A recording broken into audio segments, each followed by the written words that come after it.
Hello' friends, আপোনালোকে কি জানেনে যে আমাৰ সৌৰজগতৰ আনটা গ্ৰহৰ ভিতৰত প্ৰকৃত গ্ৰহ কোনটো, মানে প্ৰকৃত বৃত্তাকাৰ গ্ৰহ কোনটো? পৃথিৱী নে মংগল নে আমাৰ সৌৰজগতৰ আনটা গ্ৰহৰ ভিতৰত আন কোনোবা? যদি আপোনালোকে তেনেকৈ ভাবিছে, সেইটো সঁচা নহয়। এতিয়া জানি লওক, সৌৰজগতৰ আটাইতকৈ গোল বস্তু হৈছে দ্য ছান, মানে সূৰ্যটো।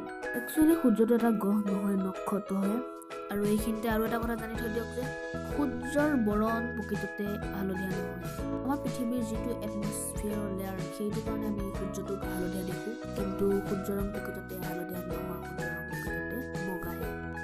হেল্ল' গাইজ, ভিডিঅ' চাই কেনেকুৱা পালে লাইক কৰিব, কমেণ্ট কৰিব, শ্বেয়াৰ কৰিব আৰু প্লিজ ছাবস্ক্ৰাইব কৰিবলৈ নাপাহৰিব। এতিয়ালৈ বাই, পিছত নতুন ভিডিঅ'ত আকৌ পুনৰ